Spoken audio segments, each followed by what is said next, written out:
lot of these elders need to hear the truth, man. It might not be what you want to hear. You need to be told what you need to hear, not what you want to hear.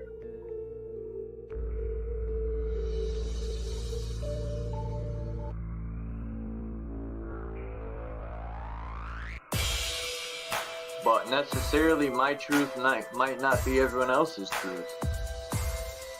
So what's truth? You know? I say my truth or truth, but like I said, my truth might not be someone else's truth. Then I start to question, so what's truth? A lot of these elders need to hear the truth, man.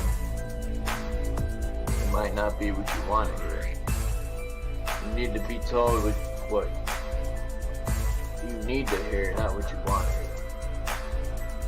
If some of these platforms, because there's many channels here, and a lot of them actually do, if people were honest when they're coming onto the panels or chat, if they don't want to be honest with themselves, they want to tear down other people to disguise themselves. So what I get from that is people are insecure by using a false sense of security to mask. They're not actually, they actually ever challenge themselves. What would that look like? Of course, they'll be picking up, well, what about you? I said, there you go again. You're deflecting at that point. It's about you. If it's always about you, then make it about you. Be the best me can be there. Be the most selfish person you can be. So my question would be, then why are you living with the rest of us? A lot of these elders need to hear the truth, man. It might not be what you want to hear. You need to be told what you need to hear, not what you want to hear. We don't consider each other. That's why most people are not rationally selfish. They're too busy being fucking selfish. So what's truth? You know? I say my truth or truth, but like I said, my truth might not be someone else's truth. Then I start to question, so what's truth? A lot of these elders need to hear the truth, man. It might not be what you want to hear. We don't consider each other. That's why most people are not rationally selfish. They're too busy being fucking selfish. A lot of these elders need to hear the truth, man. It might not be what you want to hear.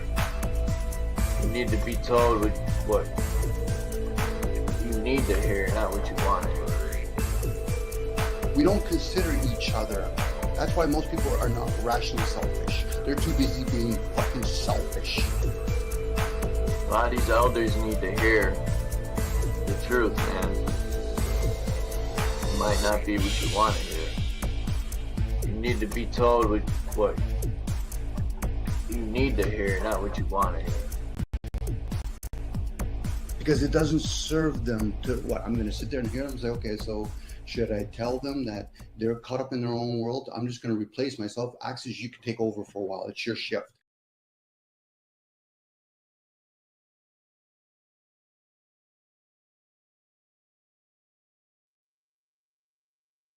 Hello, friends and enemies of YouTube, children of the metaverse. It is I, the Axis.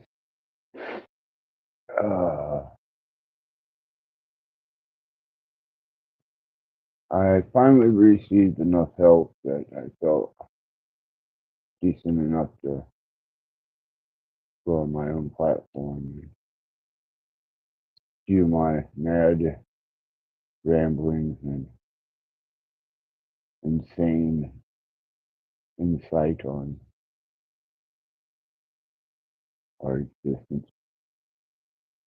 Traveled to a couple other platforms here recently, and not sure exactly what type of new innovative concepts are being delivered out there, but apparently They're just really not relevant in the circles that I find myself in at the moment. But I've been observing a lot of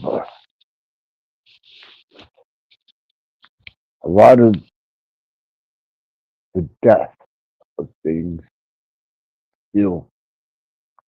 I'm thinking, it's got to be winter. It's got to be winter coming in, reaping its harvest. And I keep thinking, maybe once all this old harvest is laid to naught, that something new and profound will take its place.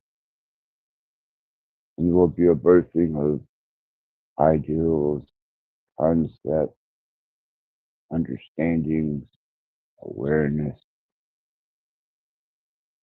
and a complete revolution of the mind that would shake the foundation of the Library of Alexandria if it still existed. But even that now doesn't seem as fathomable as it once did.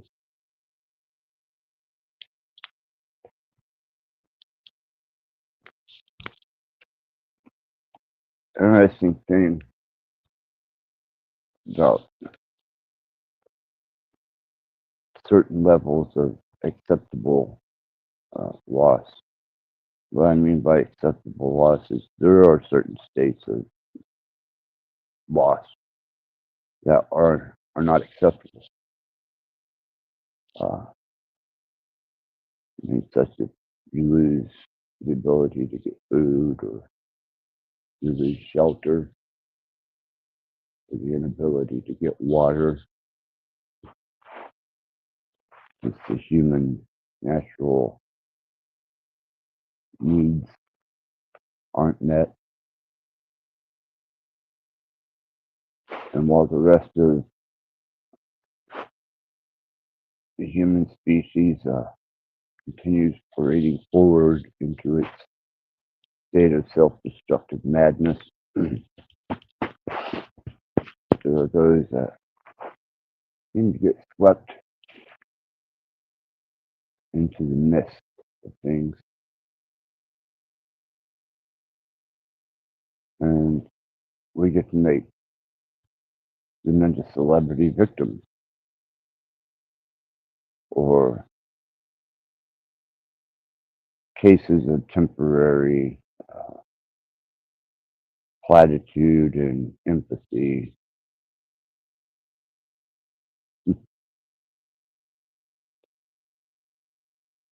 But as long as generally most have a comfortable place and stay, they will continue to make their agenda the top agenda and their top and main priority. So I don't expect much less from the human race and the human species. I no longer even see us as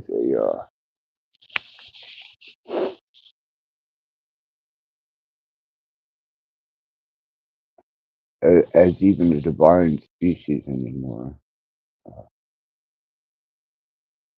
the only thing that separates, I suppose, us from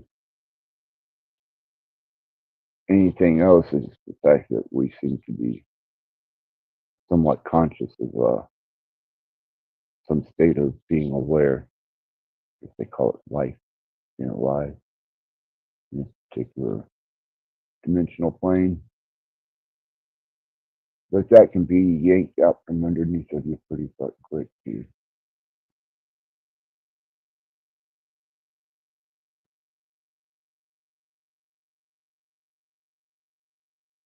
Unless you find yourself absolutely depleted of all resources, depleted of any type of faith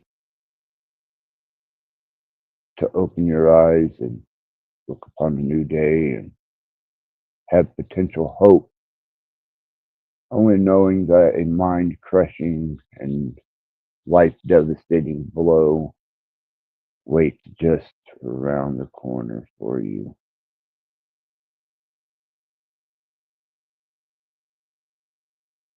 And when you build yourself up, there will be someone there to knock you down.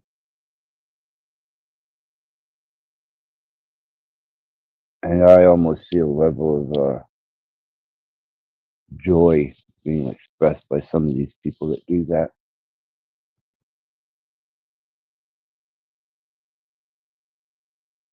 And then you have the intrusive, I want to help you people.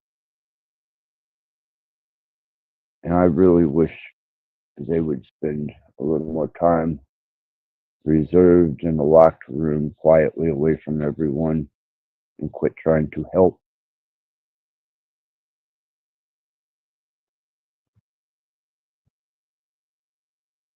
You join the ranks of all those mindless voices screeching across the world of people who you what? Want to heal? You want to help? You want to be of assistance to them? Maybe sometimes the best assistance you had to offer is to get the fuck out the way. Step aside, take your grandiose ideal that you have something beneficial to offer, and maybe accept a station in life that you never took on before.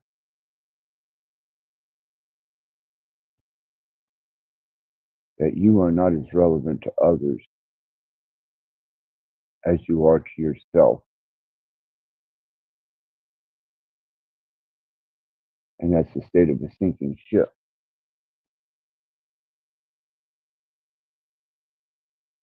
If anybody understands that metaphor.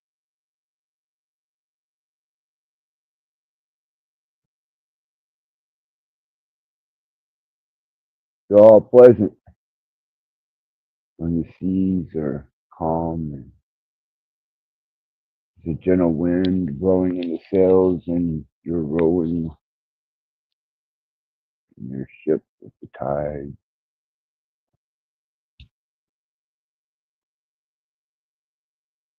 And then suddenly the peace is broken by unexpected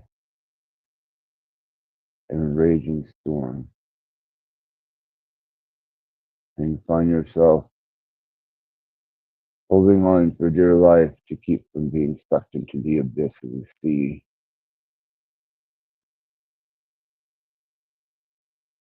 And your delusional state of safety is gone. And the man standing next to you, holding on to the same mast that you are, no longer wants to help you. He's trying to stand on your head to keep his ass from drowning.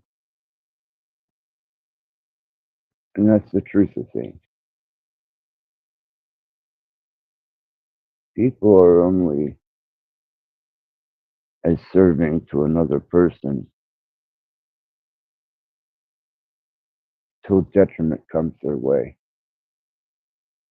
And the minute detriment comes their way, that's when you see the true nature and state of a human.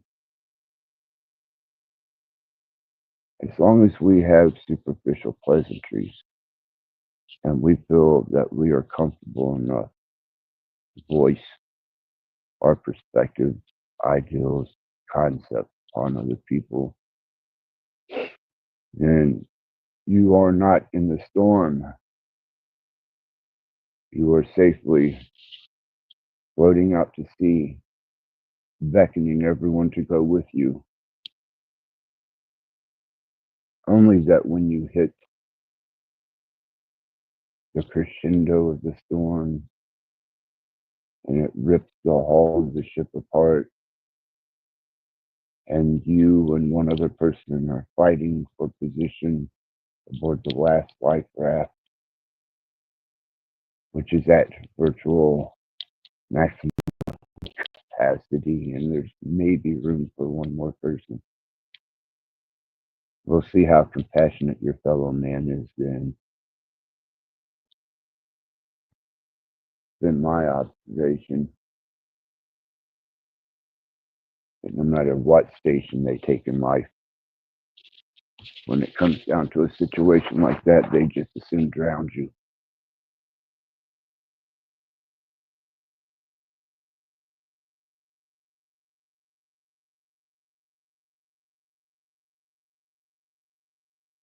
So, knowing the nature of the human in distress,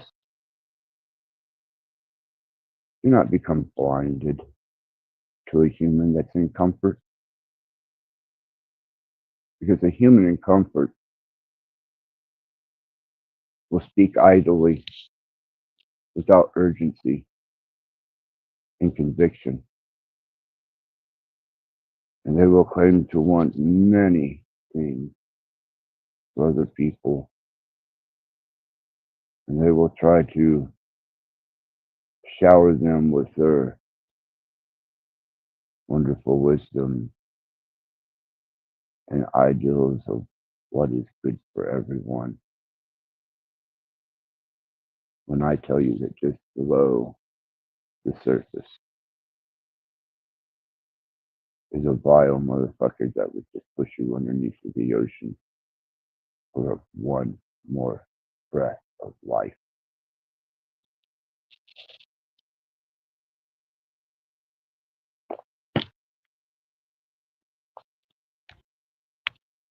And that's been my wonderful week. I hope yours is just as pleasant and insightful. I have felt very good this week because I put my trust in medical system, and even though they're well paid insurance, um, no reason not to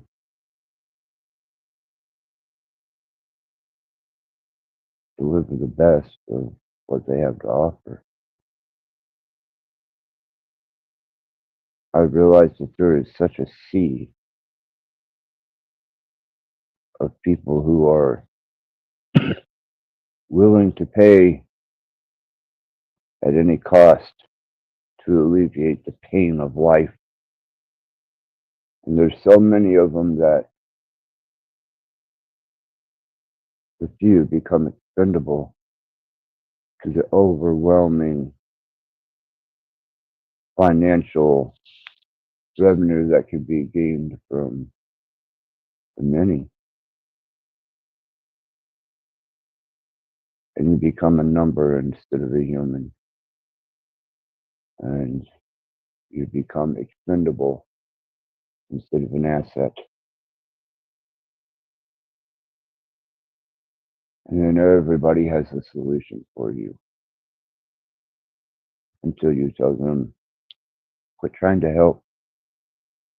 Really, you are doing no service to me or anyone else whenever you assert yourself in such a manner, unless you are giving me the cure to something or some type of information to bring a resolve that is sustainable. Your passing platitudes and suggested niceties are falling on deaf ears. How many people do you think that you've actually spoke to, gave them what you considered to be useful and profound advice to help them along their endeavors in this world, only to find them asking the same fucking question the following day on another platform to the one that you just answered for.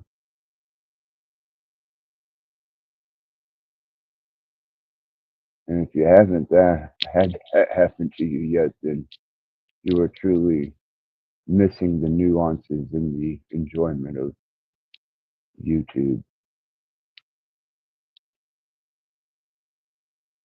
You get to throw out your opinions and your ideals from your digital bunker as you fight the front lines of the information war that is taking place where it is now currency. And you speed type from your device as much wisdom that you can muster from behind your digital bunker with the philosophy of a well-educated YouTube video watcher of many astute ears. And you parrot information as if though you were wielding a 50 caliber repeating Gatling gun.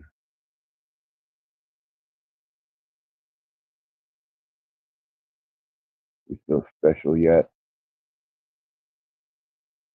You feel like a fucking hero?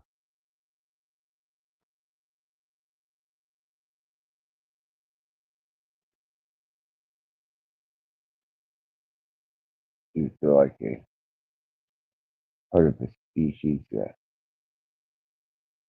has become well adjusted to itself and its environment enough that it knows what the interest of its fellow species needs, to the point where you should even open your mouth.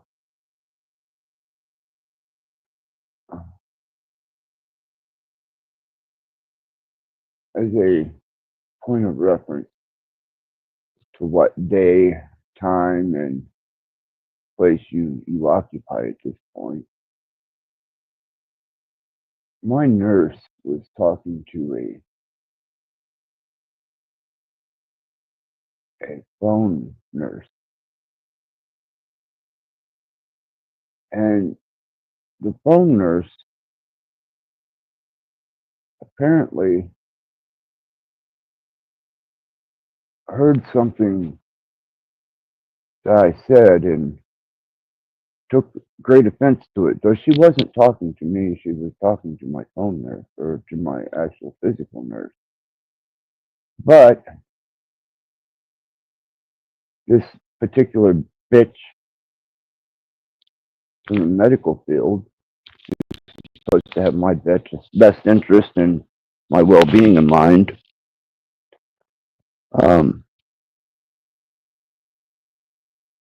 Made it a point to listen beyond her conversation with my nurse and scan the room for anything that she could find offensive and immediately acted on it. And I thought, son of a bitch, you don't even have free speech in your own home anymore. Not that you really did. It's just now they're making it much more applicable to the common person. Now, for those of you that don't understand the gravity of that, this cunt was listening beyond a conversation that she was having with another professional that's supposed to have my best interest in mind, and sabotage part of my medical team because she was offended at something I said in the privacy of my home while I was not even operating the phone. I want you to think about that for just a moment. What's your amazing uh, remedy for that? I would love to hear some absolute profound insight. Or is it just one of those situations?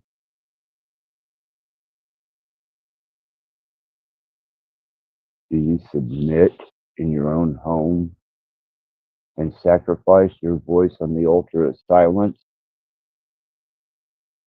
so that you can pay people to take care of you, but their only true indulgence is the satisfaction of condemning you?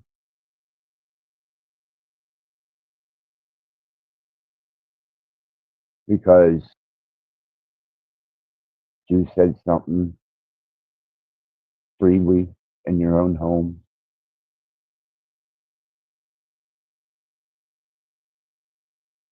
Yeah,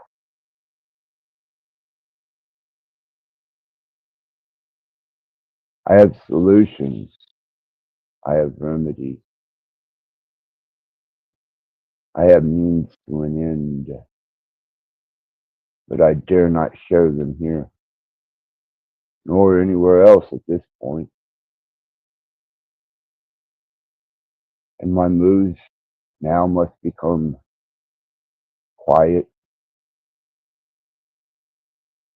stealthy, must move behind the walls, leave messages in the sand to be washed away very quickly by the incoming tide.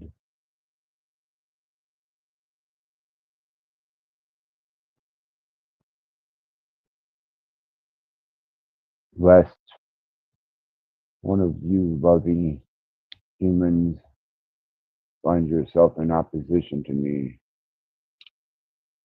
and decide that you deserve my spot on the lifeboat. And just because you happen to be having some type of intimate relation of an unnatural state with the majority of the occupants of the lifeboat, they welcome you aboard with open arms.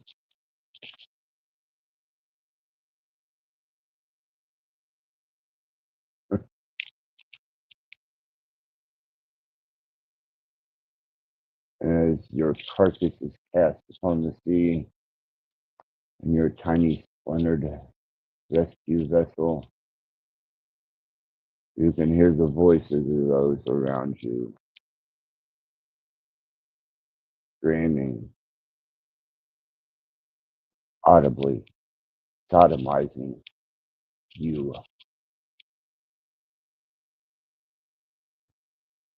with their discontent.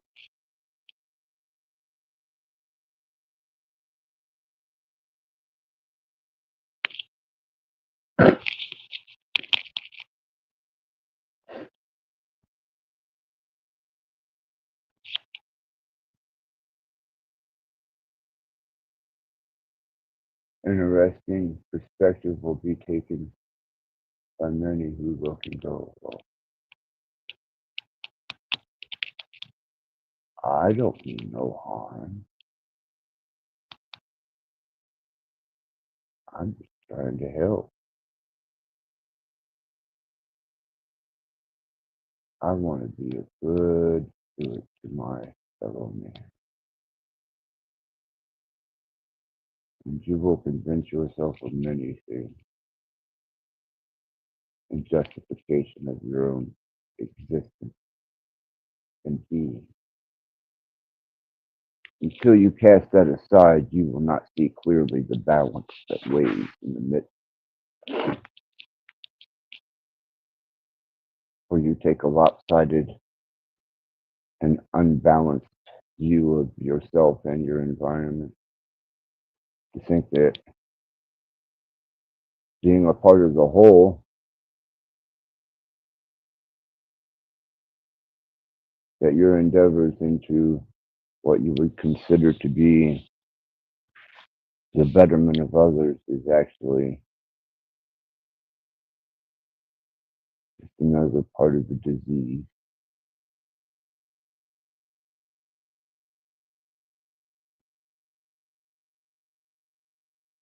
I think that's going to be recently exploited by the nature of technology.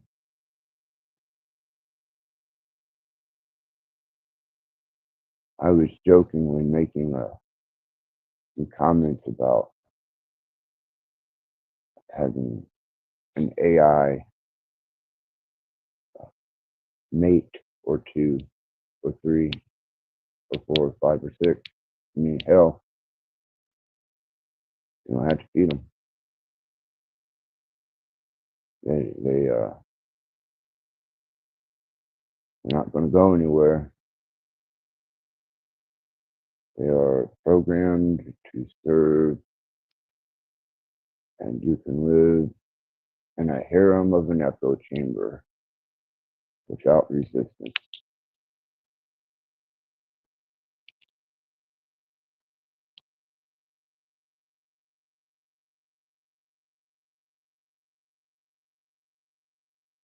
They're intelligent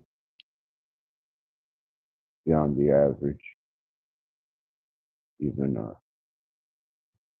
purely intelligent person.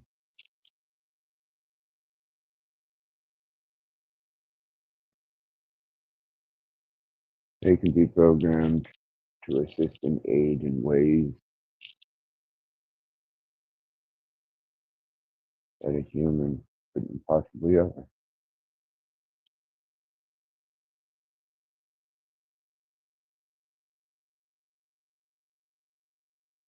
They don't tire. They don't become angry.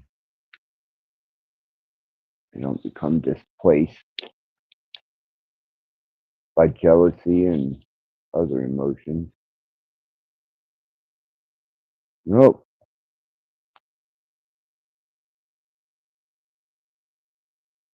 And everyone says, you need that human experience. You need companionship.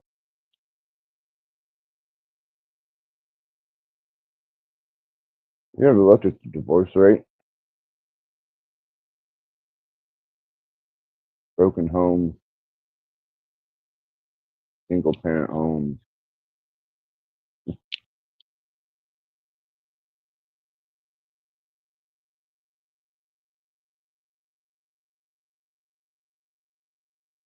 It would seem that it would be observed such an institution of failure would be discarded at some point in time. But it's not, because the state makes entirely too much money off of divorce and marriage and selling you the illusionary idea of some type of dream that you're going to successfully endeavor in.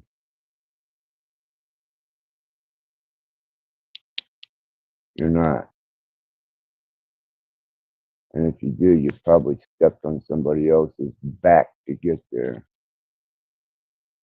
Or somebody has forged that out for you before you even came along. You're just reaping the benefits and the rewards that comes with the system.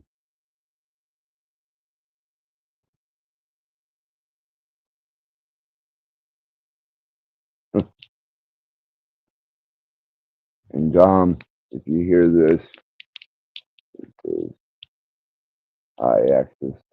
Hope all is well, mate. It's around later. The live I would join. I know he's got a hold of me a couple of times and leaving messages. I just haven't felt good. I've been really sick, and I was had a very horrible allergic reaction to some medication. It fucked me up really, really bad.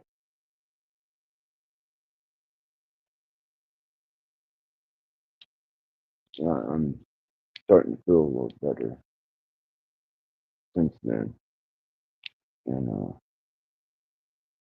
I was able to go on someone else's panel, and I at least was able to socially hold my own, not dignitely, but just socially, not to piss the entire world off.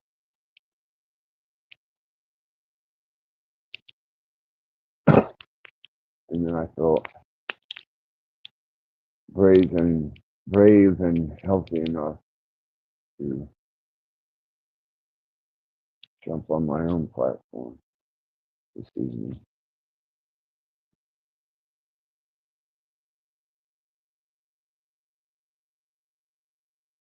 So for those of you that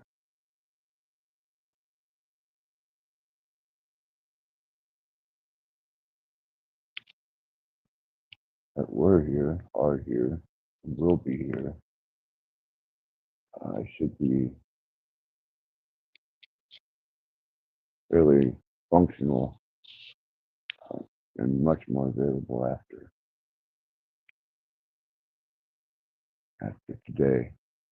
This is just going to be a very difficult run because just like all the people have elusively managed to bustle their way through this channel already,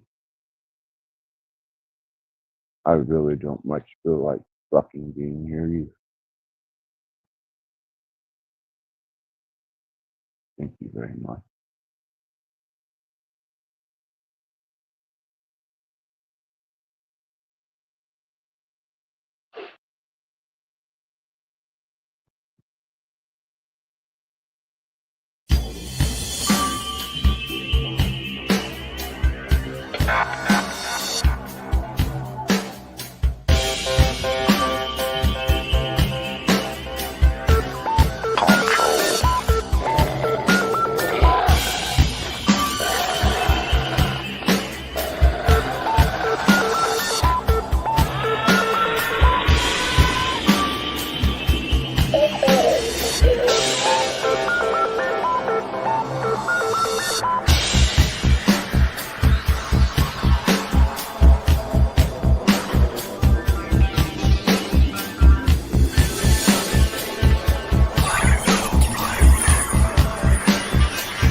himself between the scenes of cold reality and those of pure illusion.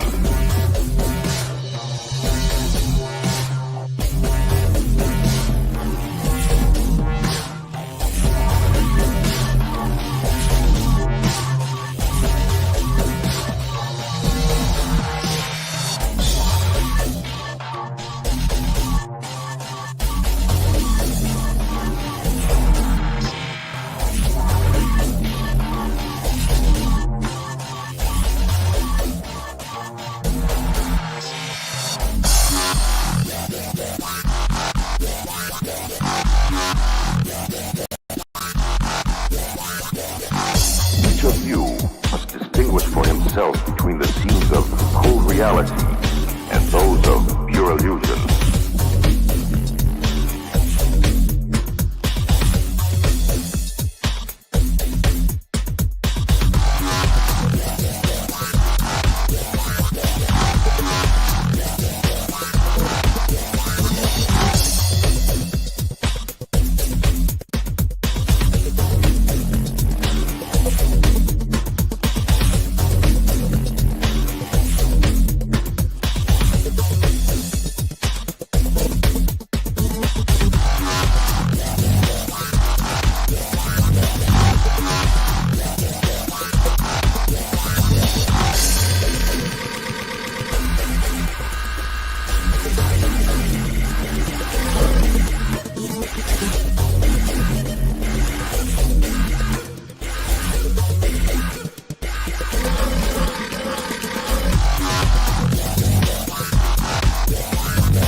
himself between the scenes of cold reality and those of pure illusion.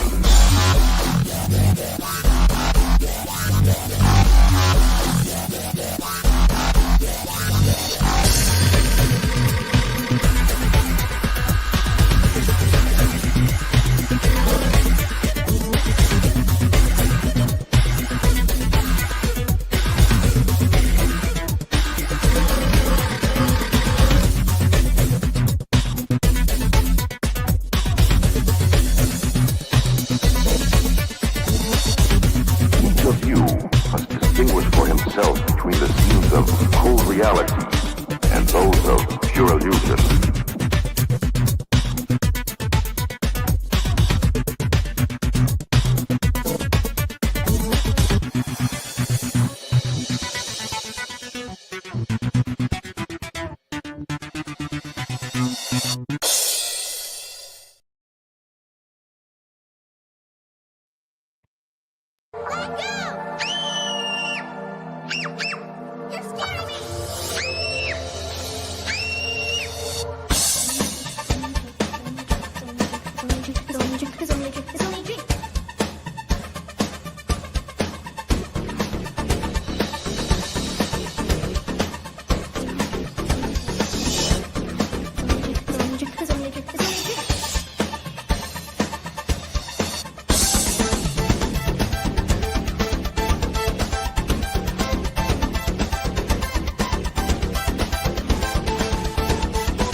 So I wake up this morning and I see a message, and it's Access Rattblood. Are you here, Rattblood? Access Rattblood. Access Rattblood. Access Rattblood. Access Rattblood.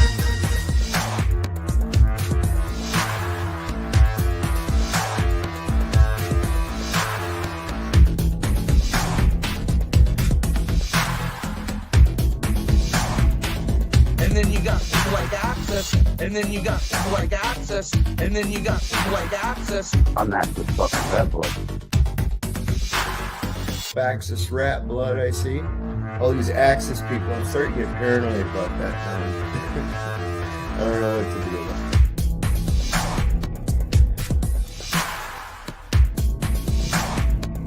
And then you got people like Access, and then you got people like Access, and then you got people like Access. Are you here, Rattblood?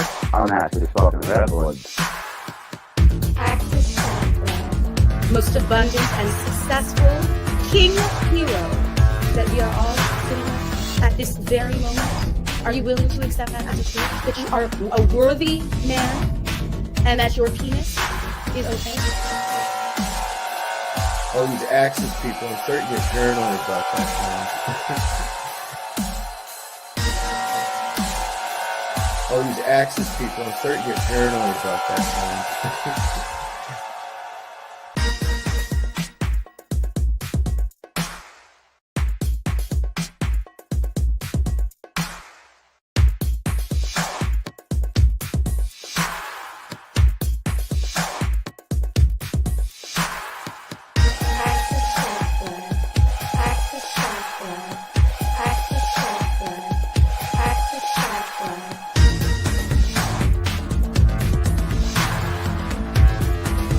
Are you here, Rattblood?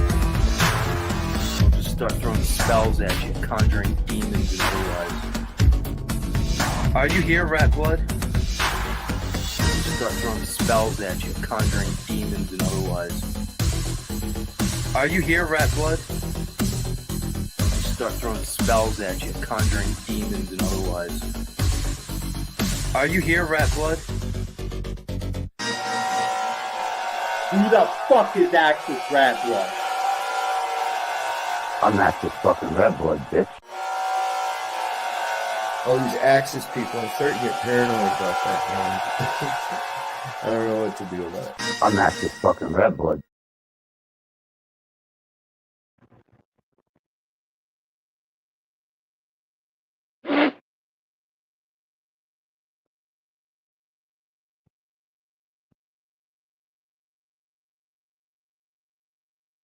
Well,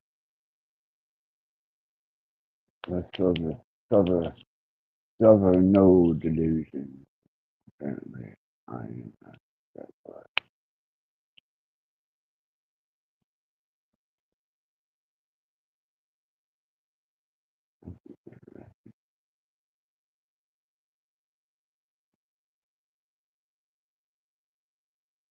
I recently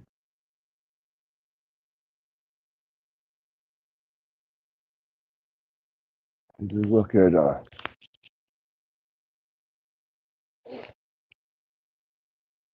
whole new perspective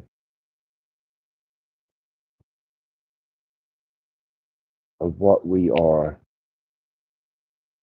outside of the delusion of what we think we are and what we present ourselves to be. You know, I've offered an insight into the understanding that the fundamentals of this reality are mathematical. And I tried to explain to a group of people recently that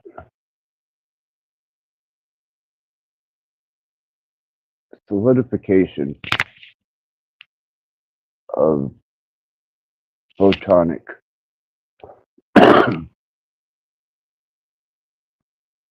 we'll call it it, it's actually changed descriptions here recently. But from the best of my recollection, photonic energy being solidified into observed particle states and the application of that as applied to what people consider to be magic, manifestation, witchcraft, Satanism, pick your poison. The derivative is always the same. You apply energy to a state, change the state of it to a desired outcome. And people walk between this borderline.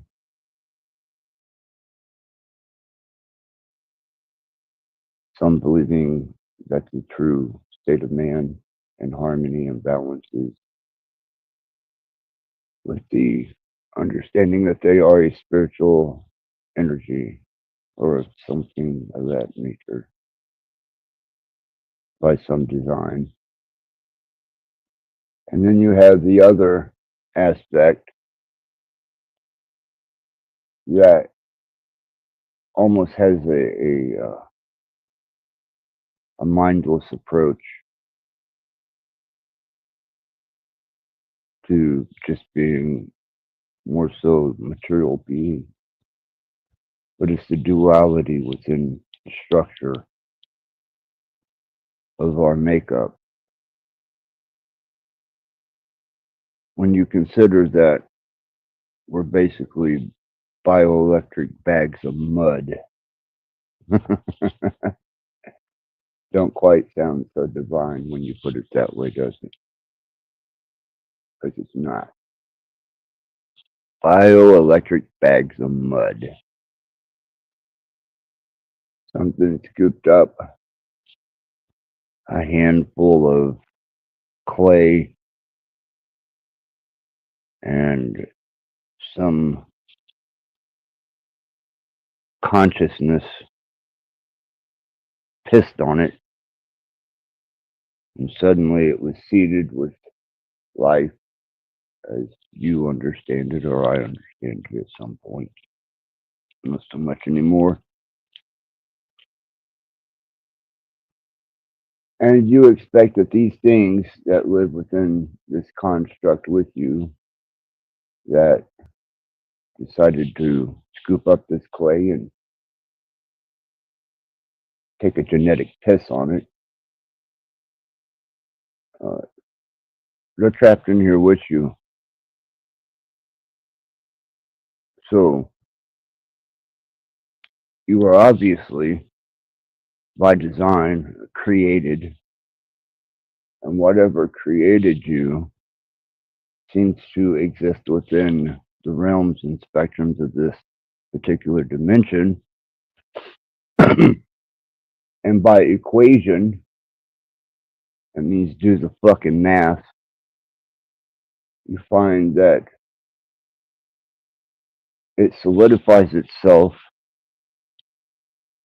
through subatomic, quantum, fractal mathematics, hyperdimensional math, geometry. And if it built with such things, and it created with such things, it's probably safe to say that it's also confined to such things. And whatever created it is just a matter of speculation, but I've got some pretty good ideas at this point. Because of solidification. 12 principal tones played at the exact same time that create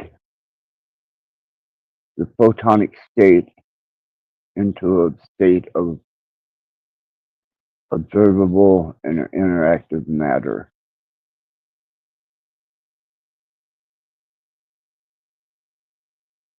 And you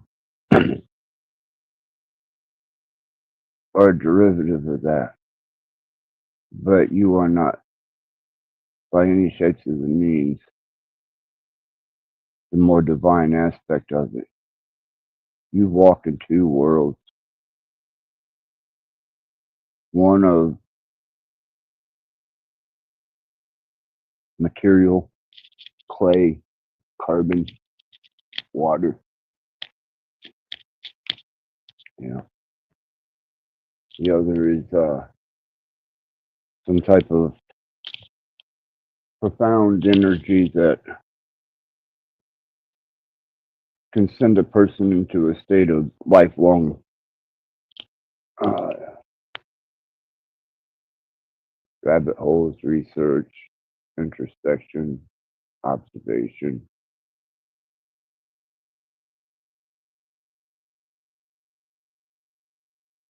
But it doesn't seem that you or many are capable of just giving way to the fact that you're both.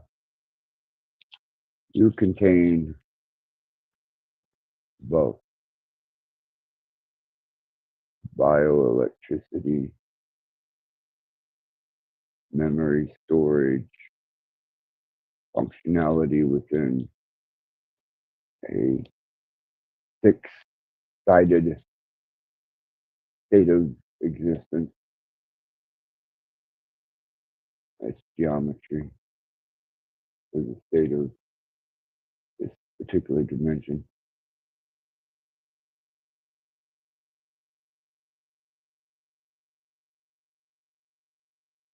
So there's no balance found within anyone who weighs more one to the other. The tightrope. And when you get to the underlying principles, you will find that there are only derivatives and equations. And as much as you would like to be the revolutionary mind that has become the all of thought and energy, you know, good luck with that until you shed the human body.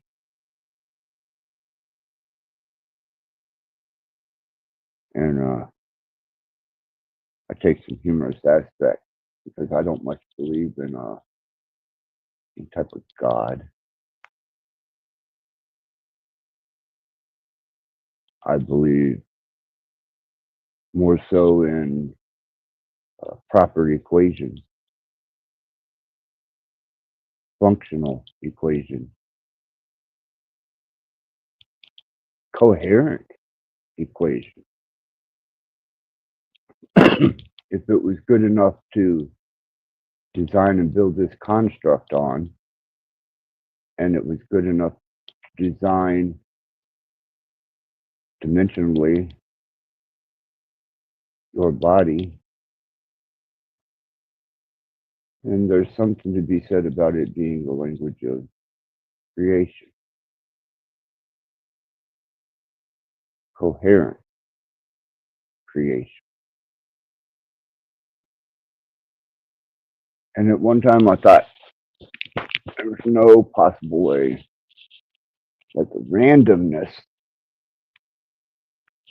of this state of order could have just happened. It couldn't have just happened. And then I understood very clearly. We don't truly create anything, we discover things. And upon that, it made absolute sense that in a state of coherent equation, a state of consciousness is a part of the equation because it's contained within construct of coherent derivative. You are a coherent derivative. You are a mathematical equation questioning itself, caught into two different states, trying to become aware of the duality and still find yourself relatively um,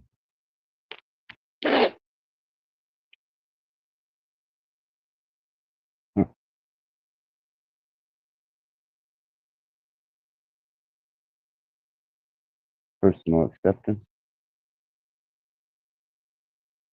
what you truly are.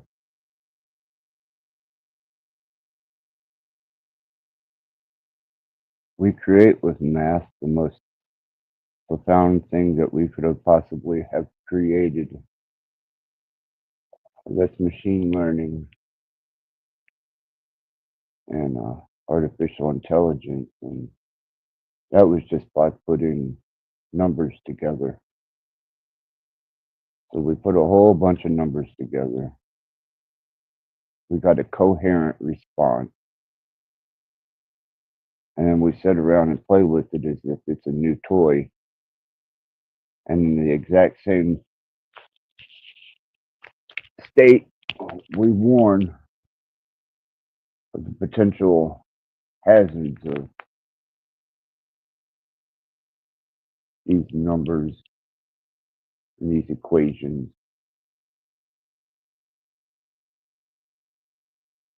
And that's the iron.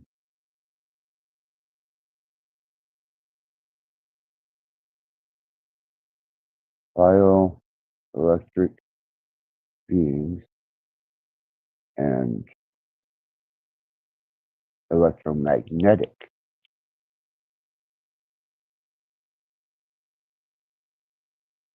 beings, both recording only,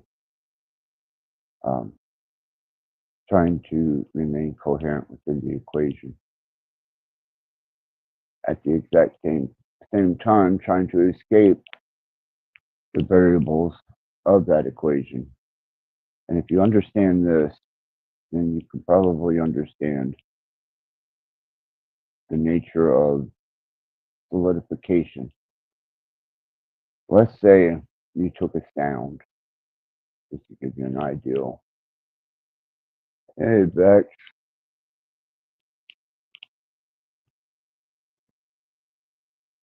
good to see you.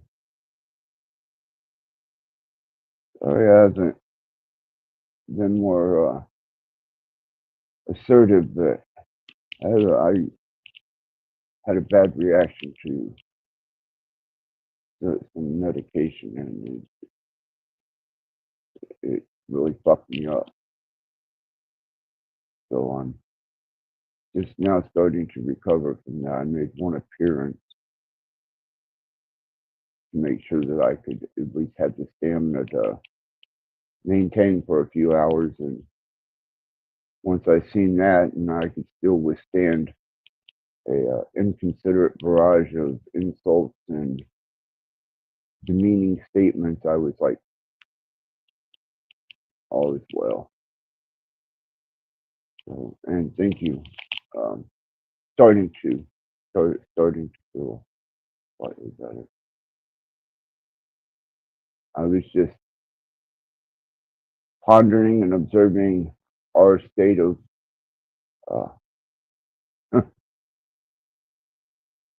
profoundness, and the fact that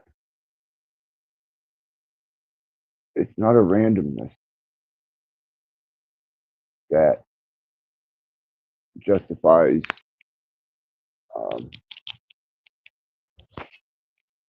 our existence. It is a discovery that was necessary within a long line of mathematics that came together because it's coherent. And because it's coherent, it was a discoverable state. And since it was a discoverable state, that makes it no different than discovering Wi-Fi signals, uh, psionics, telephone signals, microwaves. We're not within an excluded field when it comes to that. And the reason I say this is because the variables of frequency are endless and so far removed from our ability to perceive, and in certain states, so far beyond our ability to even begin to fathom a comprehension of, that we were an inevitability.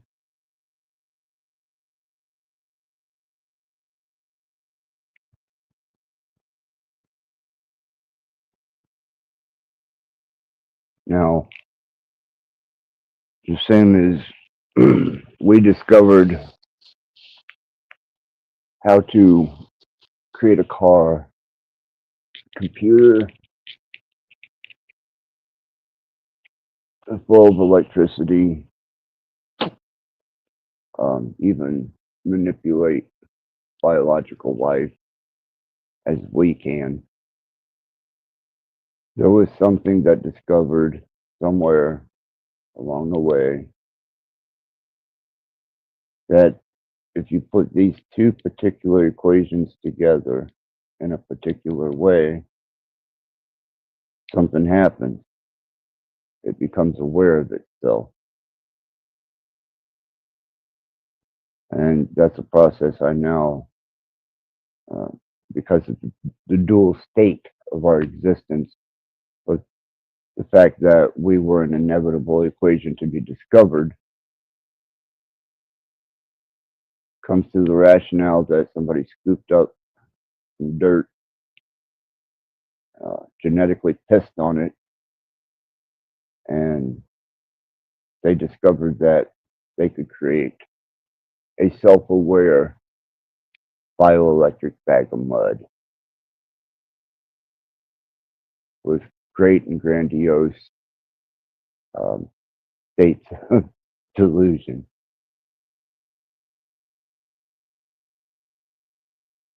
And it's a lot less attributed to a deity or a god state taking some type of wonderful consideration of you as an individual or more or less a species. I think it was just a derivative, an inevitable one that was meant to happen through the fact that it existed. The same way that everything else here exists.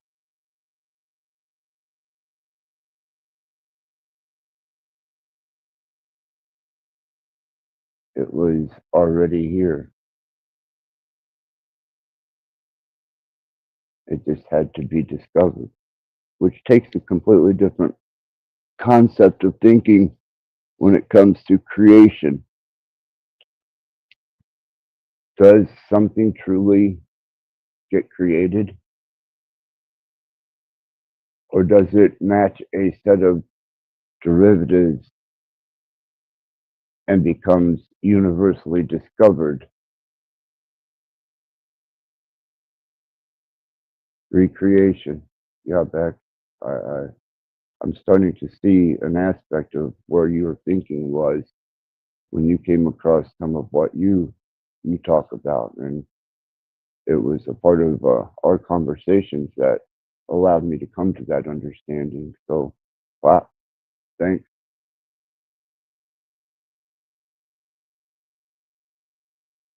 but you really have to give up the concept of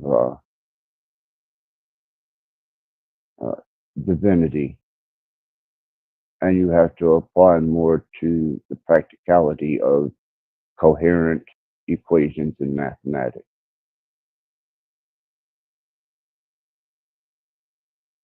And the fact that you were an equation that was inevitable.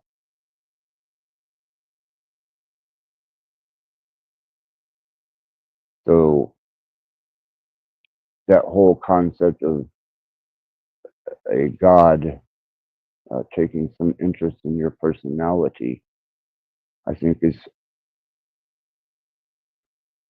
much further removed than people like to truly accept, because without that safety of thinking that there's a God, a creator, um, something that personally took interest in you, well, that would be like saying out of all the equations that ever existed, somehow God took an interest in your equation, your derivative, and your sum and total, above and beyond all the other states of creation. That's pretty fucking grandiose if you ask me.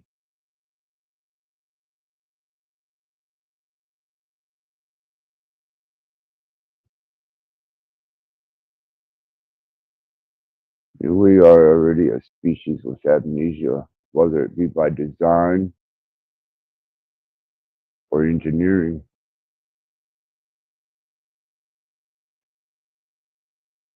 And we want to contribute it to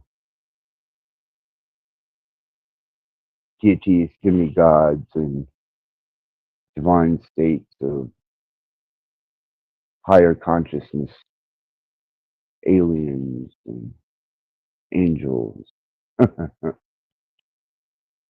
demons and devils.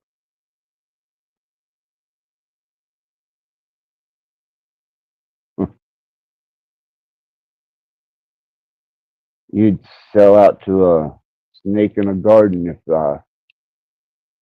you thought you had a new thought. That's a pun, in case you're incapable of seeing the humor there.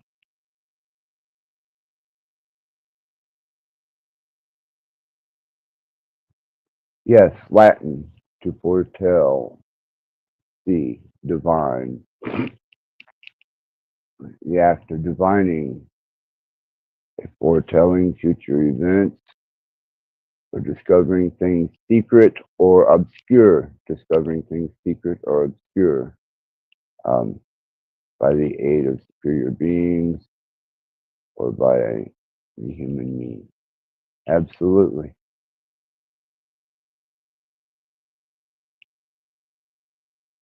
Why do they put such a ancient heathen philosophers divided definition into two kinds, natural and artificial? Yeah, well, they were observant. We pedal backwards, uphill.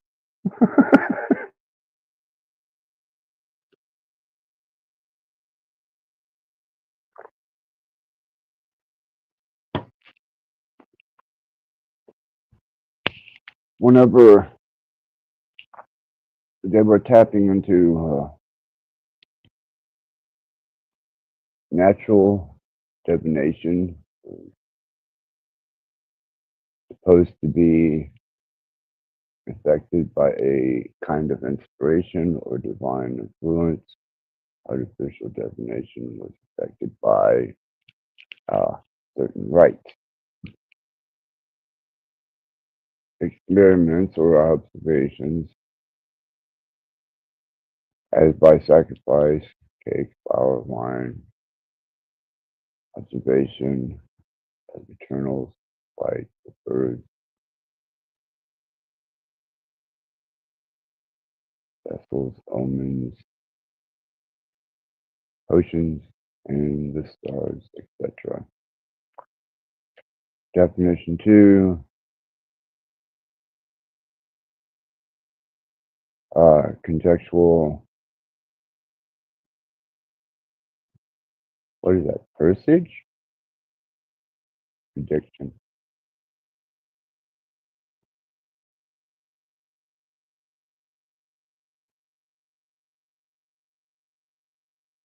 Get my other set of eyeballs on. Presage, prediction. I sacrificed some cake last night. Maggot. Hey. I hope you sacrificed it to the proper deity, Maggot. There are so many now to choose from. It's good to see you, man.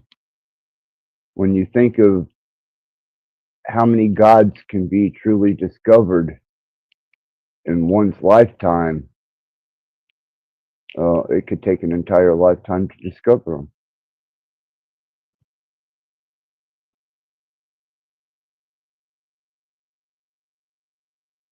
And I must accredit the Hindu for discovering the most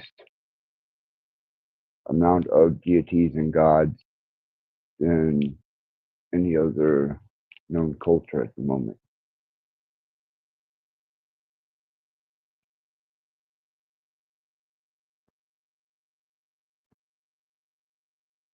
Can you imagine having over 1 million different gods, deities, aspects, and entities? Holy shit. They need their own fucking planet at that point. Just not enough room on this one anymore. Right? Even in the spiritual realm. That's another pun towards the fact that everything seems to be going up in flames, mudslides,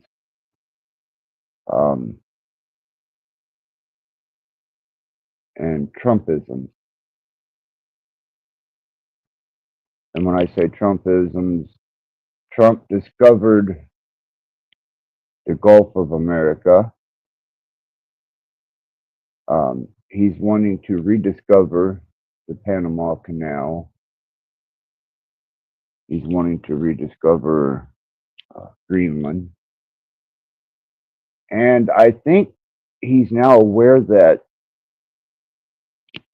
there's a place called Canada just above us, if you go off of global directions.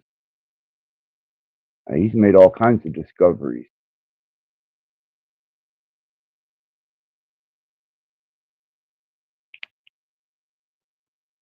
Let's see what he does with it. A particularly close friend of mine thinks that this is going to be a revolutionary forward movement in the economic stability of the United States. He worships. I think he worships. I'm pretty sure he believes in. Yeah, I'm pretty sure he believes in a God. I think he might even believe in Jesus. Anyhow, he's pretty heavily indoctrinated, and I don't hold that against him at all. He's still a very insightful person, and somehow he sees this as being a forward progression in the state of the development of America. So or wherever that takes you and whatever you discover with that.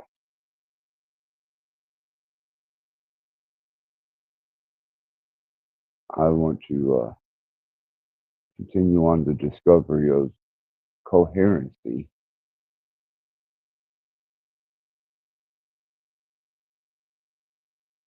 Coherency. Coherency are things that naturally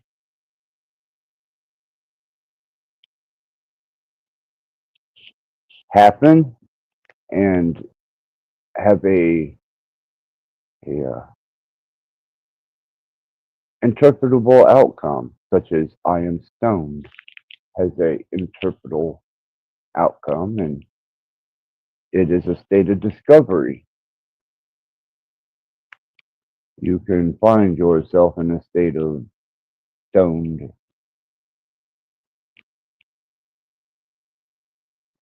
but did you create it?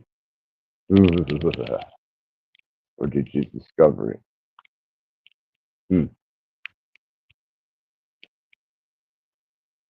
Or did God give it to you? Is it a religious experience? Is it divine and holy? Does it resonate with you as being profound, or is it not that deep? I thought it was pretty interesting when I found that the introduction of stimulants to the brain uh, caused the brain to secrete chemicals that caused the effect, and it wasn't the other way around.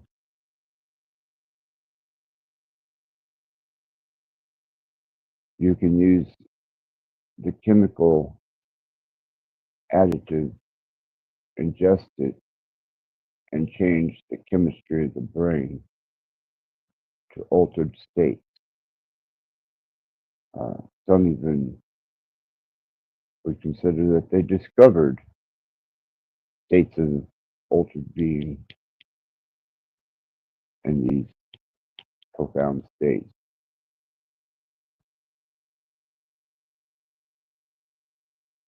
The sound. Yes. So,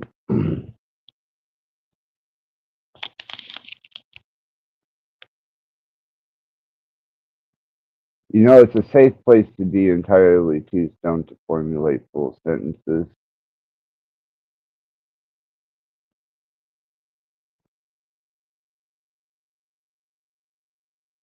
Yeah, I watched Ugly as you kings and queens fought for 10 decades for the gods they made. I shouted out, who killed the Kennedy? And after all, it was you and me. Absolutely. Good tune.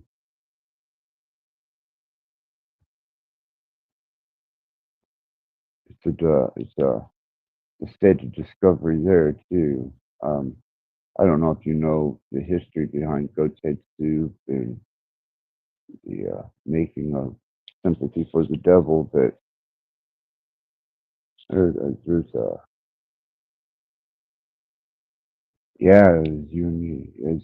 Mick Jagger took a hiatus and became absent, and when he come back, he started in with the whole innuendo of devils and darker side suggestive lyric, and he said he spent time with the devil, and that time was musically profitable for him, obviously. That's a part of the lure behind.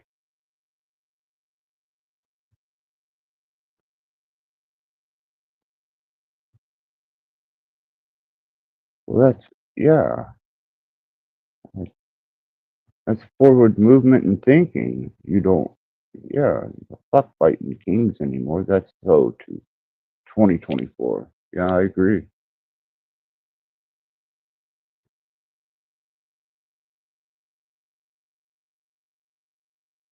Yeah, well, king is just another pronoun, so it's going to have as much value to it as you give it. But as with most pronouns, if you have one, you're going to browbeat the fuck out of everybody around you to make sure that they use it, just so that you can self-identify. So I have to find great appreciation in the fact that you don't recognize pronouns such as king as being anything more than an ignorable state of somebody's need to become relevant to themselves and attempt to become relevant to those around them.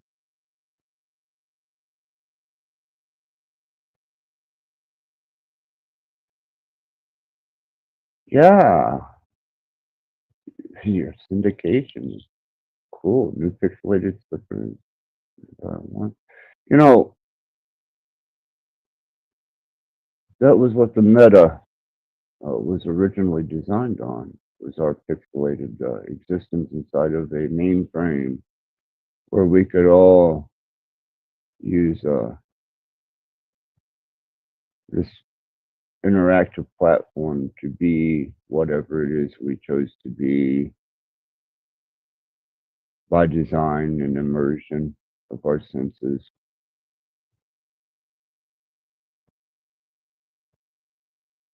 And then it turned, we are liquid crystal.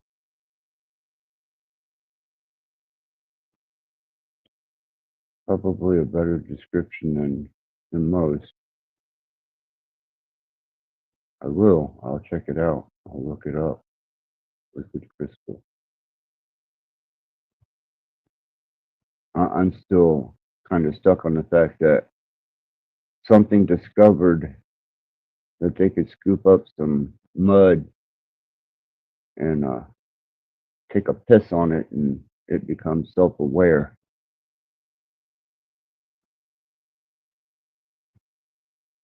Now we're going to have to break down the amino acids and the crystalline, what is that? Solids. Okay, yeah. Lattice structure, then I take it.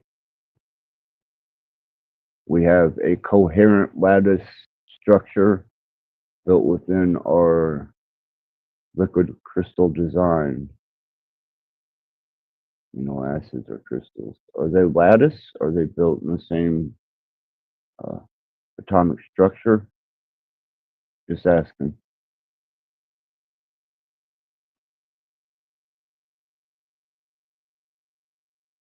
Or do they have to be? Well, no, they would.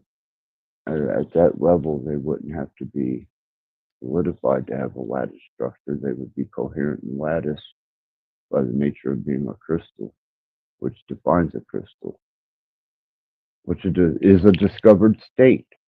Oh shit! Yeah, one of the most coherent solid structures is a crystal.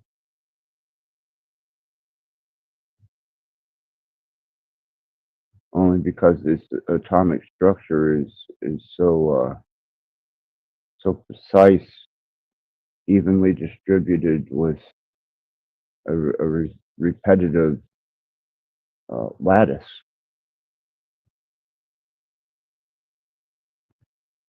Yeah, biological holograms. That's why I said if there is a god or a deity that's roaming around in a semi solidified existence here with us, it's probably confined or contained or restricted to this particular state itself. or otherwise,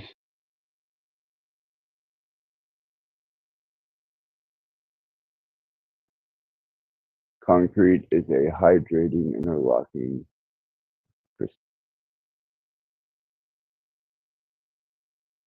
That's how it gets hard. Yeah. Have you looked at some of the interlocking megaliths, maggot? I was researching on some of that today, only because they have managed to build on top of all these, and I consider it. I mean, it's fucking more than just megalithic structures. I mean, these fucking things are works of absolute engineering because they keep building on top of them, and everything that they build on top of them is not as efficient, is not the same scale, and has decayed, while the underlying megalithic structure has withstood ice ages, which kind of the younger dryas thing, cataclysms, earthquakes, um, shifts in continental placement. I mean, these structures actually move with the movement of the earth and the environment, and then they snap right back into position.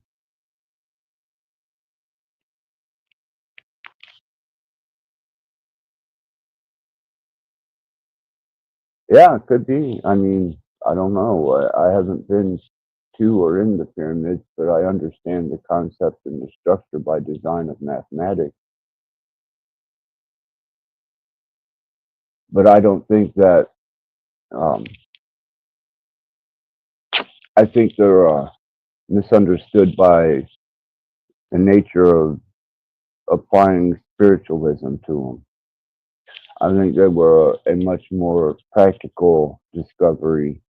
And when I mean discovery, whoever had the knowledge to be able to see that type of technology and to create it into existence by the knowledge of itself, utilized it almost as if it was a type of mechanic.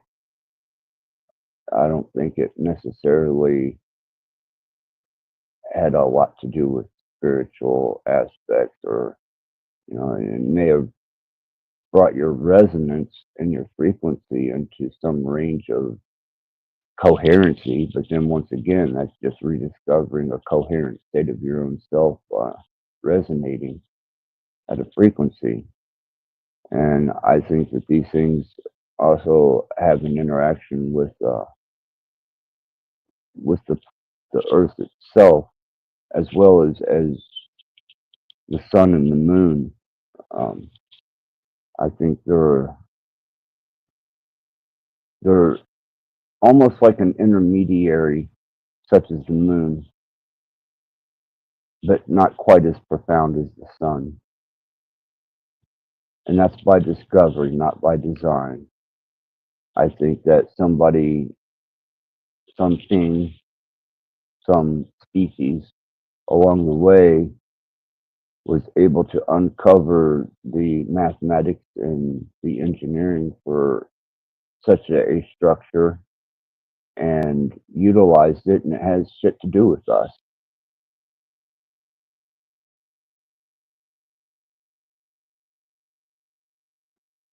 I think that we try and apply ourselves to things that don't apply to us, such as the workings of the pyramid. And you know, if you want to discover hyper geometry, then you know, go ahead, study a pyramid. If you want to understand um, mechanics that have to do with the conversion of frequency, then yeah, Endeavor, sure, it's a good learning tool. But I think it was designed by something that had a functional use for it more so than we will ever have, because it doesn't apply to us. If it did, we would have built it, or we would have discovered and understood the engineering behind it. But we don't, that I know of. I understand the mathematics. I understand the form and nature. But can I survive without a pyramid and the profound knowledge of some uplifted spiritual state? Well, I have so far. I think the majority of the world has survived quite efficiently without the use of pyramids as a life-sustaining or spiritual manifesting state of consciousness. You know, just frequency, mathematical equations that are coherent and discovered. You just didn't discover them. You might have discovered the structure, but that would be no different than a caveman coming across a car. You might see it as shelter if he can get inside of it, but the workings are probably going to elude, especially like a Neanderthal, you know, um, a more primal state of human. They're just not going to see the same thing that is obviously there. It's in the structure. It's what allows a car to be a car. But if you can just for a moment suspend your sense of grandeur and step back and go, well, if I was a caveman or a Neanderthal or a primal being and I ran across a car, the best that it's going to serve is potential tools that I can tear off of it or scavenger from it, or a potential shelter if I can, figure that out. But as far as functionality, it would be lost only because they haven't discovered it yet, though it exists.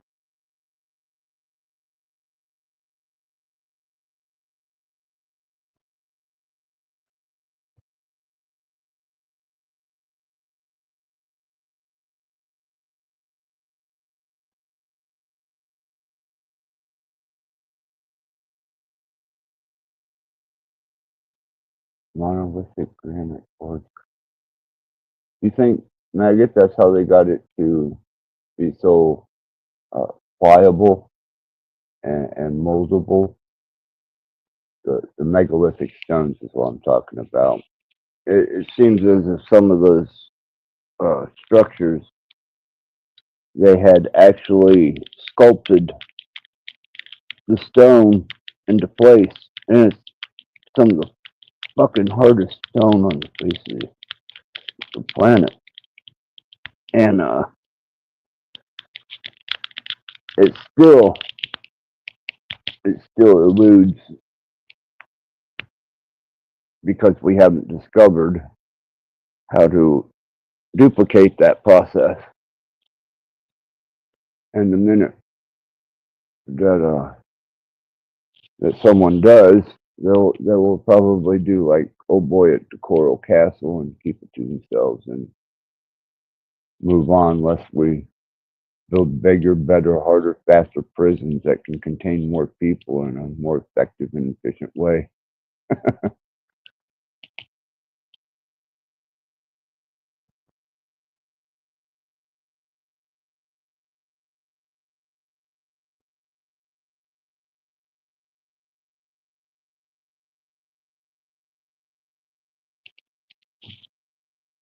I didn't know that you didn't see. Uh, I didn't know that you didn't. We never were primal like that. Well, I have to look at uh,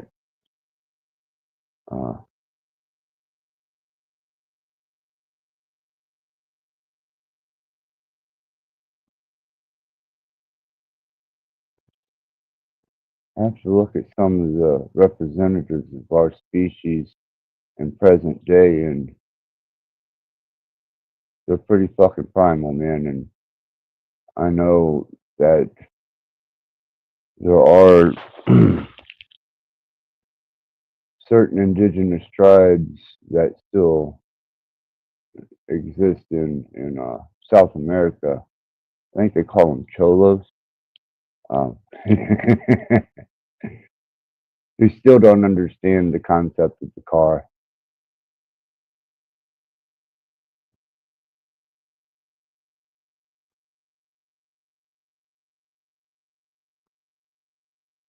Yeah, see, I don't know. I don't know, Maggot. I don't. That's why I was looking at them, is because they were brought to my attention. Um,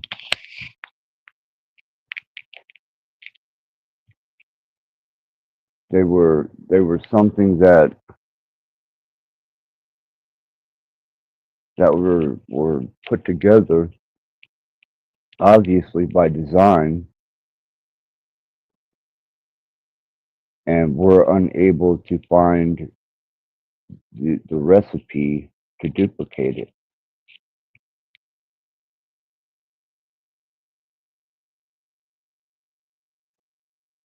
What came first, the man or the wheel? The wheel existed, but had yet to be discovered, and man became existent at the exact same time that he became conscious of the fact that he was part of this environment. So the will came out of the environment when man was able to uh, become coherent of the will's existence within the environment. Yeah, I don't. The tribalism, I don't know about.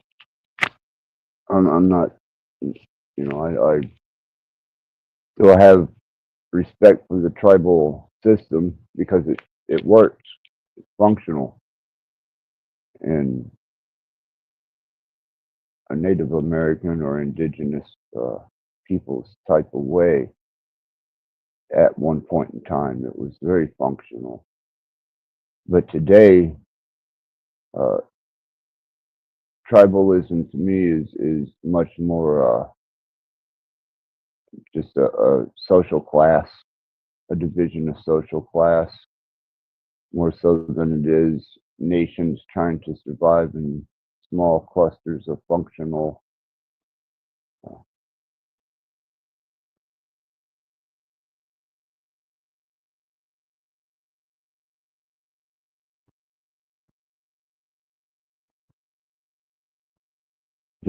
Maggot says they have the recipe. We're just not allowed to have it. And Jack says setting Earth is the best example. Um,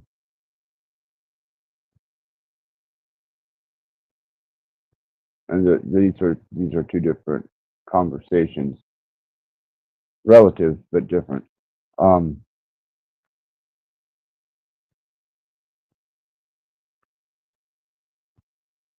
I would say the minute that the foundation of what we consider to be our working environmental industrial revolution to now goes south on us, we will have to resort back to some type of tribalism. And if they have the technology to recreate megalithic structures,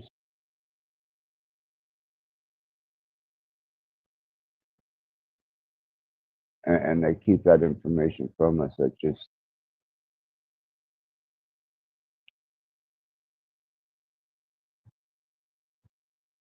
seems like it has well, it would be much, like, it would be highly advantageous to any nation that was using that type of technology.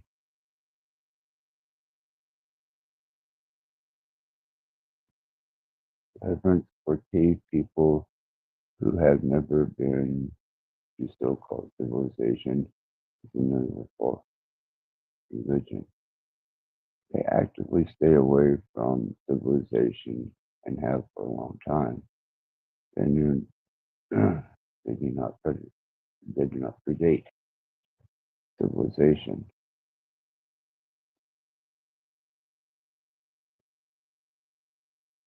Mud hut people or whatever.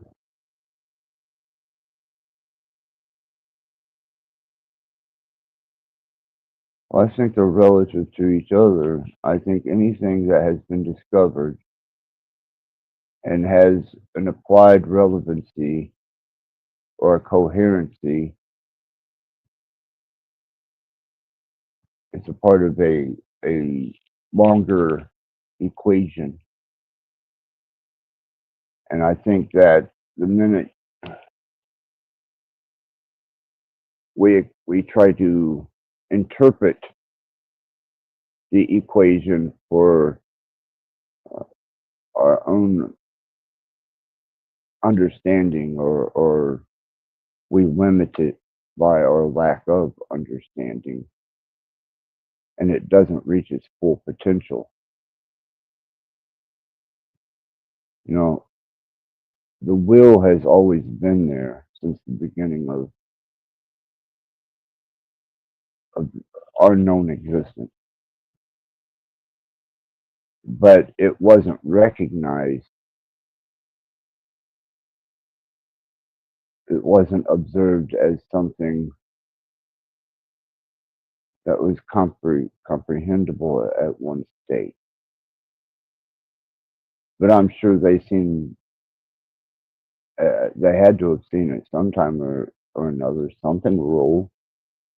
I mean, even if it's a rock rolling down a fucking hill, you know, you step on some loose stones, the fuckers roll down the hill. Eventually, you would like to think that as a species, we might be intelligent enough to know that that motion could be beneficial in some way. And then spend the next, 100,000 years, according to their bullshit, to utilize, apply, and perfect the wheel.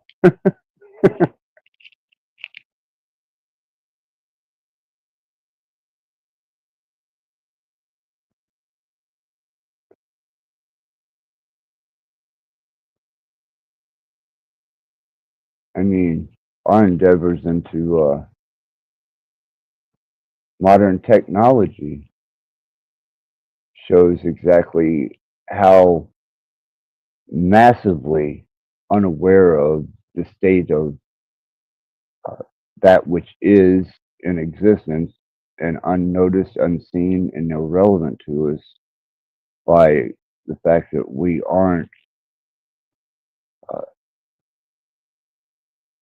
intelligent enough to see a need. I guess it takes a need for something to be developed or designed, or sometimes it's not even a need. Sometimes it's a luxury. Make things easier, like a wheelbarrow. You know, I think a wheelbarrow is a pretty interesting design. One wheel, two pegs, and a bucket with handles. That's pretty innovative to me.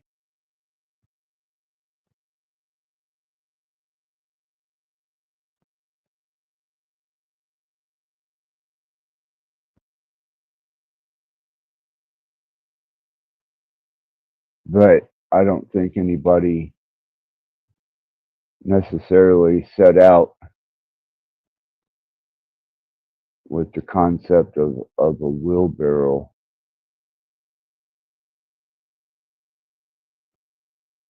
I think it was a design that was discovered, and it also holds if you look, it's a natural design.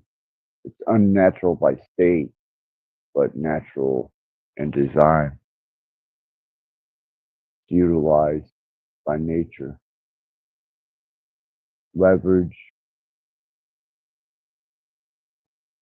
motion, basic fundamentals and principles of physics,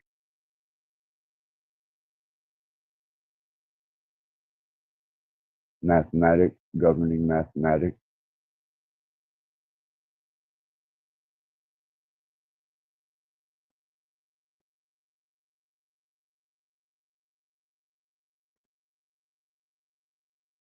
Right?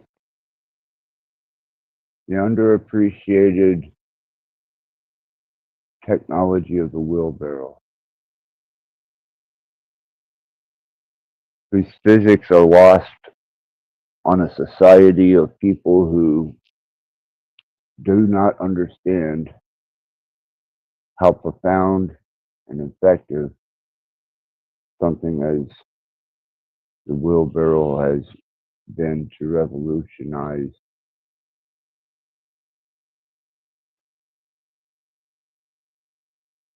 structural design, building, and architecture.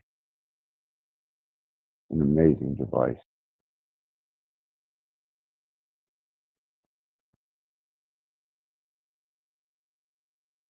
But was it created or was it discovered?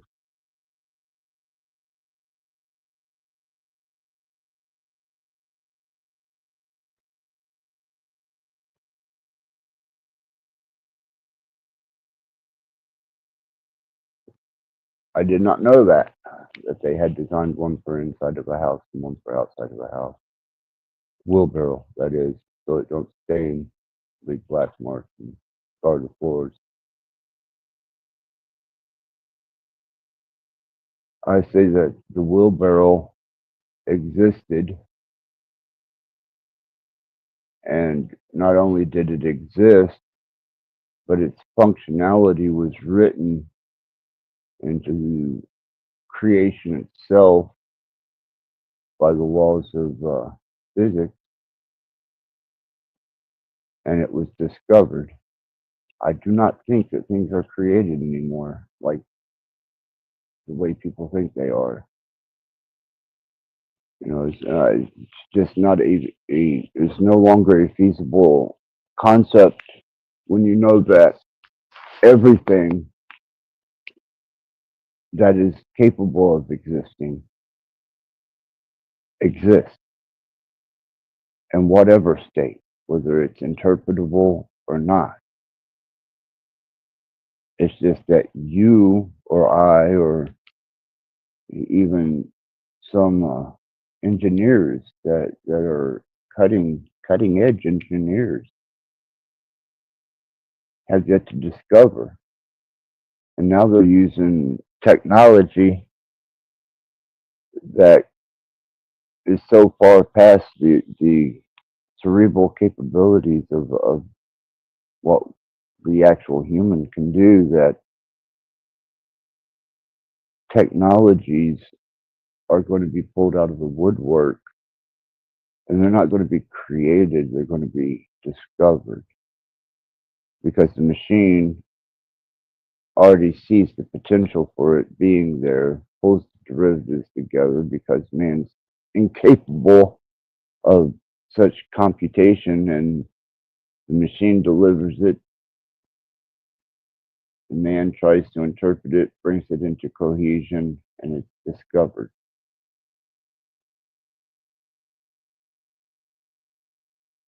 And I think that's more how creation works than taking something and applying something. No. You cannot take nothing and apply it to create something. There has to be something there to be created upon. From my understanding, until you start getting into thought, imagination, uh, dimensions, perceptions, and then those are just variables, potentials.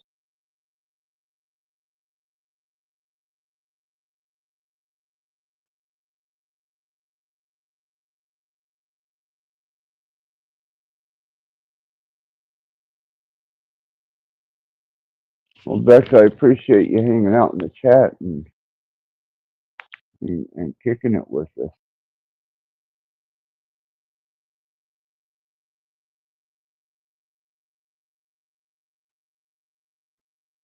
Very much so. But I'm still trying to, and I probably will until I come to some reasoning with it. Uh, I don't see things brought into creation like I did before, and that was a very recent discovery. I think they already exist.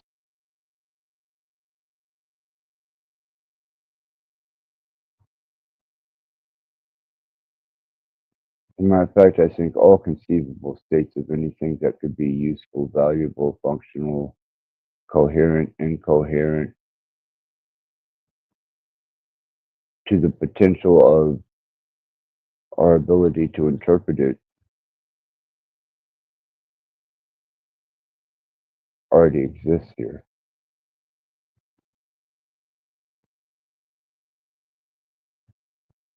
And we're just like scavengers in a giant landfill, um, trying to find useful things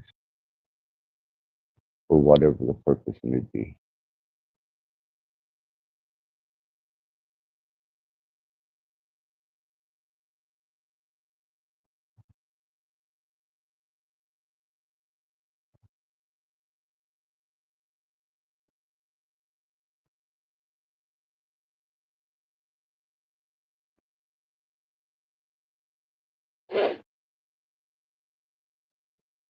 And hopefully that at least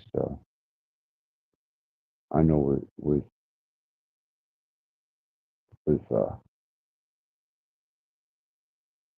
my company in chat now, Rebecca and Maggot, this has this will resonate, hopefully, because it seems that it has, and to the rest of you, it might be worth giving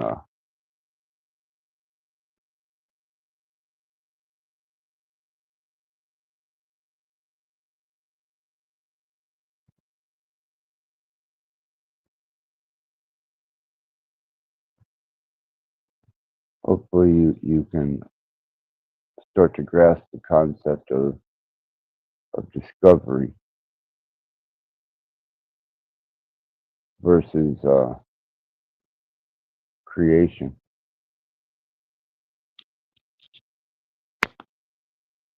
And then when you take the concept of that to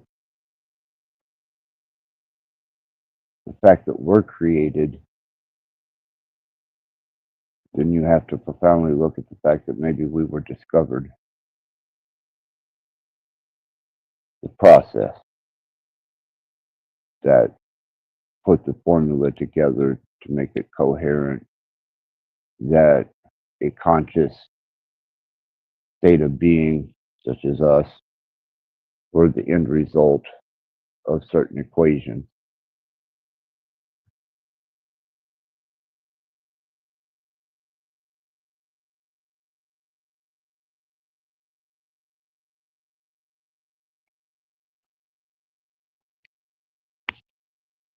Night, Betsy. Have a great evening and a wonderful time at the grocery store tomorrow.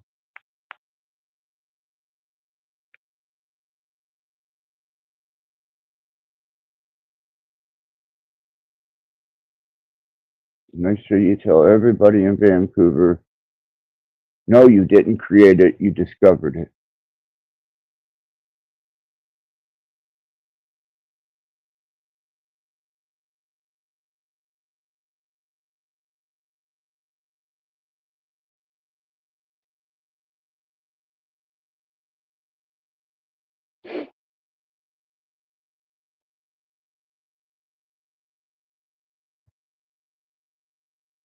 There we go.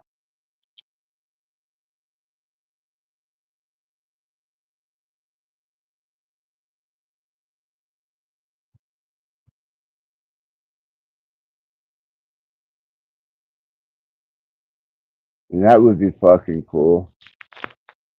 You go to Europe and fix old castles and live in a van.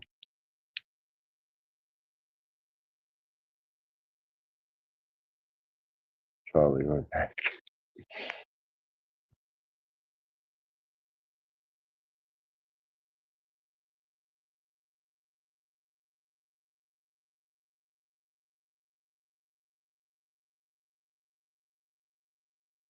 And that's the key to it all right there.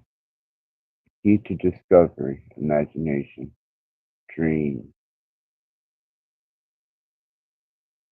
You ever had a dream outside of yourself? You ever dream a dream that whenever you woke up and you started to remember the dream, that dream is so far removed from your anything that you've ever endeavored upon, and you just kind of sit back and think, where in the hell did my mind put that together? Because that is so far fucking removed from any state of existence that I've ever had to deal with or even wanted to. I had one of those yesterday, and it's still amazing to me that my mind would go somewhere so irrelevant.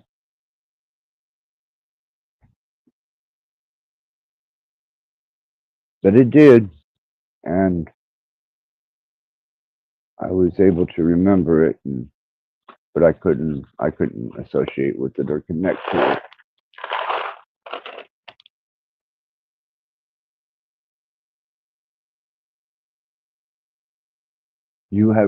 Maggot has conquered Australia. There's nothing left here for me to do.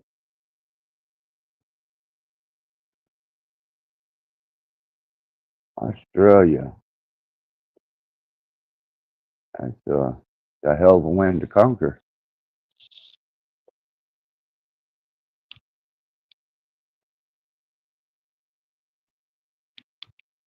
Hmm.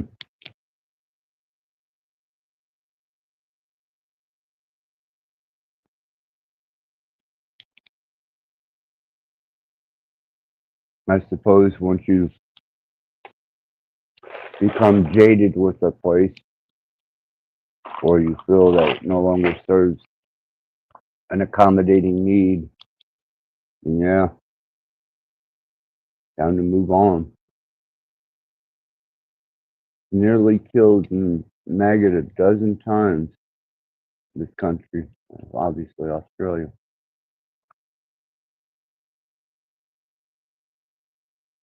I'm stuck on an island.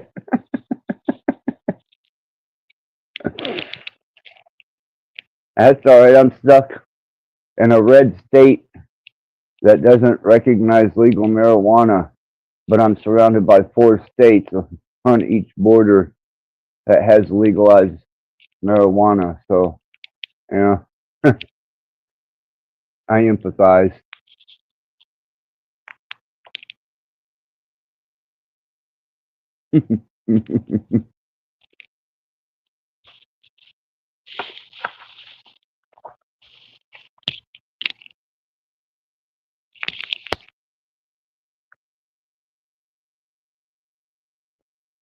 As a matter of fact, this is probably one of the most unaccommodating times I've ever had in understanding how unaccommodating Indiana truly is. And that goes to anyone that thinks they might want to move to this shithole state. If you are a free-thinking, innovative, artistic, musically innovating, decent character, stay the fuck out of Indiana, man. It will snatch, steal, rape, pillage, and kill all that within inside of you and leave your dead carcass to be raped by whatever vicious crackhead drug addict piece of shit that finds it.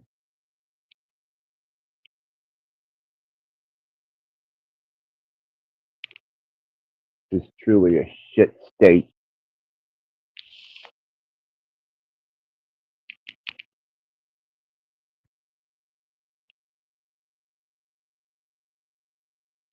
But then I guess I'll bring some of that on with myself because I've pissed off damn near every religion, organization, and institute of learning that I possibly could by utilizing them as a resource instead of an obligation or a way of life.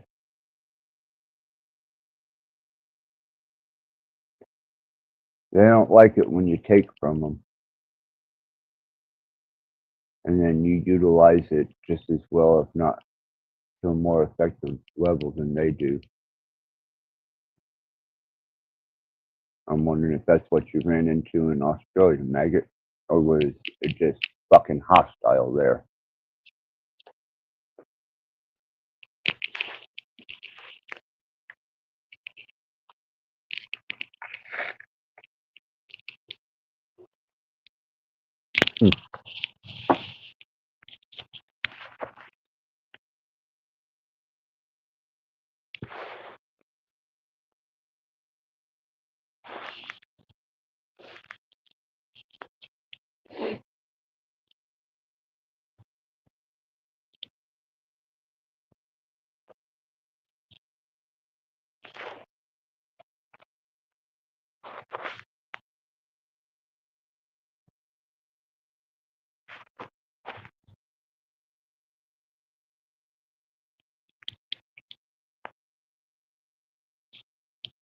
I'm going to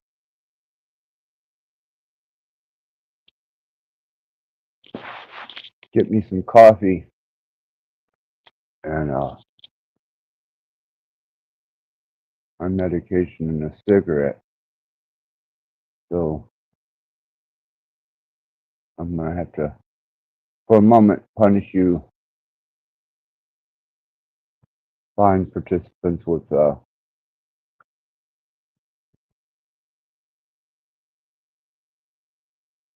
bit of music so that you're not sitting alone in dead silence any longer than necessary. I'll be right back.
Okay. Got my coffee, my medicine, my cigarette.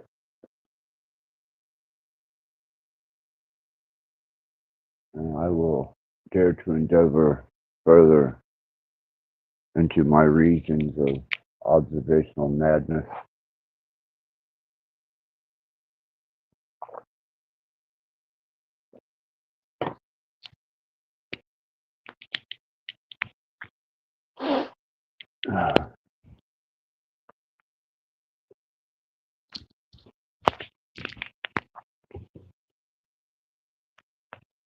Within my part of my research and endeavors into the fact that frequency uh, has no bias. It's indifferent, and I also kind of see the universe is indifferent in a manner of a secular nation, secular uh, nature. It's almost like playing an album with grooves in it repeatedly, and that shows a bit of the age group that I come out of. Albums, grooves, needles, record players. These were things. These were not a myth. These are not things of uh, fabrication and imagination. Yeah, there was actually a thing called a record player at one time, and it played vinyl disc. I know now you just hit repeat on whatever device or app you're using for music, and you get to hear the same song without all the visible processes. Those are there. You just don't see them anymore. The record player was a much more interactive and functional device for creative needs. Now, I suppose as long as you can interact with it through a medium, a screen, and a keyboard or a mouse, and mission accomplished, and you're a happy camper. But if I'm looking at the universe being secular in nature and kind of like playing through an album, um, and the universe being indifferent in the states of vibration being and frequency being uh, indifferent, that they're not evil and they're not good. Although they say, oh, that's an evil frequency, or that's a bad frequency. No, it's just an incoherent frequency. Uh, you may have been introduced to less than environmentally or physically friendly frequencies that have affected you, but I don't think that you've been truly introduced to the level of frequencies that they've used for military crowd control and uh, police actions. Those are the same thing. They're indifferent. It depends on the person who's wielding that technology or that frequency.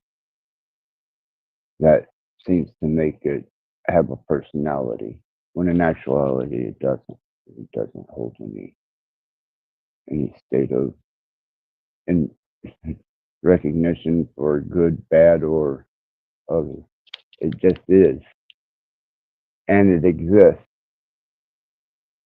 The only exposure you'll have to it is when it starts to be uh, amplified or pulled in by a receiver,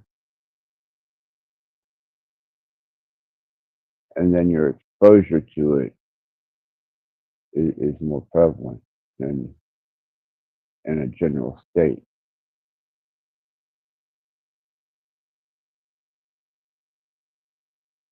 And that's how I stumbled into a part of my understanding that things are found, not created.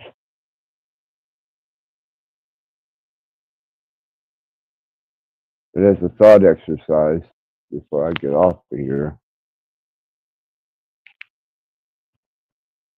and you've made it this far, take into consideration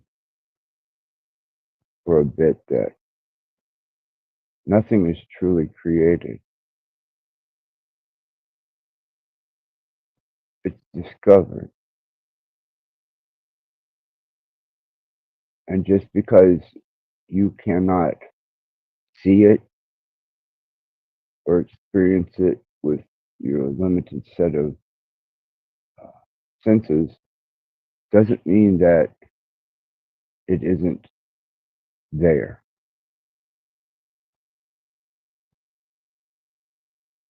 Because it's always there.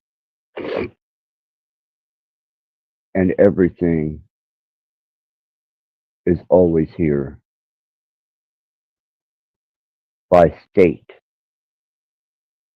of the equation and the derivative that it is. So discovery is upon your ability to comprehend and make coherent things beyond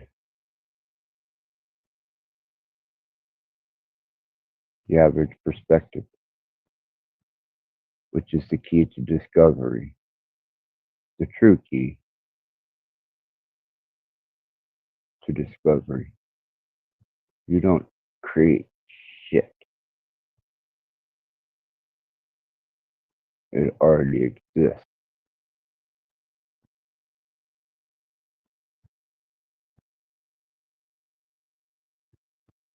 Just food for thought if you have a mind to think. And I'm going to jump off of here for a bit and indulge myself in to some further research that I may share later, may not. I just see what I discover along the way. So upon that, I did accomplish the fact that I was able to do a live, which I wasn't sure of for a few days whether that was going to happen again or not. So thank you everyone for being here, and especially Bex, Nugget.